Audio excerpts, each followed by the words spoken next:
Hello everyone, my name is Beckett and welcome back to the channel. And today in Division 2 we're going to be breaking down the latest global event, the Magnus League, showing you how to get done everything quickly and a few tips and tricks along the way that's just going to make everything smoother and might actually help you out when the global event shop comes out. We will just see. But before we get started, if you enjoy the content, hit that subscribe, hit that like button.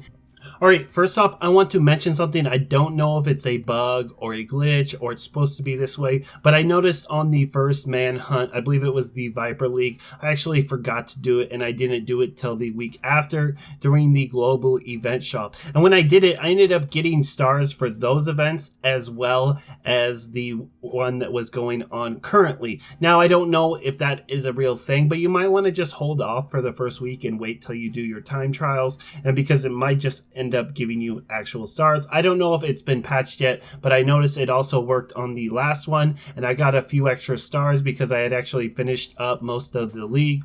But we're just going to find out when it comes out, and if that is a real thing, that will be awesome, and hopefully it does not get patched too soon. But now let's actually get into the Magnus League. So if you've never done this, there's always going to be a global event tied to each manhunt. It's a way to get a little bit of extra XP and you're going to be able to get some really nice rewards. Now, all you really generally have to do is do a few different time trials and a couple of niche like challenges, which are usually fairly easy, and this week they are fairly easy. So let's get into the time trials first. Alright, as you can see, most of the time trial missions are fairly easy. There aren't too many hard ones. We have DCD headquarters, we have the Federal Emergency Bunker, and the bank headquarters. The one you might struggle with and have a little trouble with is Roosevelt Island. Now, this can be a pain. Now, if you're doing it in a group, just because everything will be scaled up to a group, you may have a little more challenge. And honestly, if you are struggling with that, I would just go ahead and go in solo, and you're just going to be able to run through that mission very easy. Just now, if I was going to give any suggestions, I would say just throw on a Hunter Fury gear set, go in there and just smash everything with Scorpio or whatever your favorite SMG is,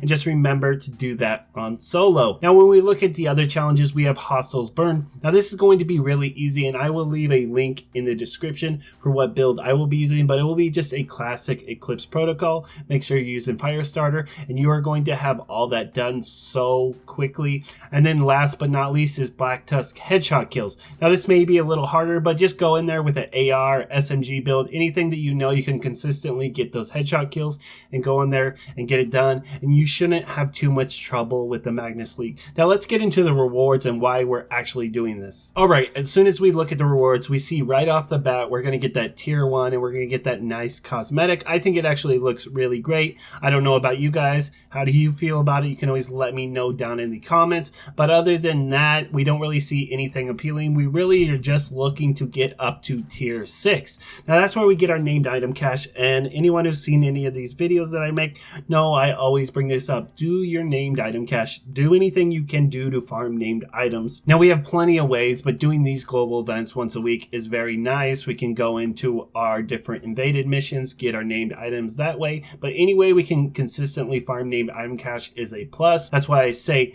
do those global events, do your global event shop, get all that done, because you can get any named item in the game as long as it's not tied behind some kind of quest, like going after the hunters and getting the shield splinter from the Washington DC hunters. Now, there are a lot of good named items there, like we have the Dark Winter that is actually selling from the vendors this week. We have Emperor knee pads, which is a must, and I still have not got my pair yet, and I'm like almost 700 hours play time inside the Division 2. Hopefully I will get it soon, whether I'm in the DZ or from a named item cache. Hoping and praying this week it happens, but really just make sure you're doing that. There are so many good guns out there that you may not have, or you just want to put in your arsenal, because you may never know when you want to build something like that. Also, if you are still looking for those exotics, it wouldn't hurt to go up to tier 9. A lot of these tiers are very easy to do. I think you can get up to tier 8 or tier 9 just doing time trials, and you have 2 weeks. But like I said, you might want to wait till next week to start it and see if you get any extra currency for the global event shop.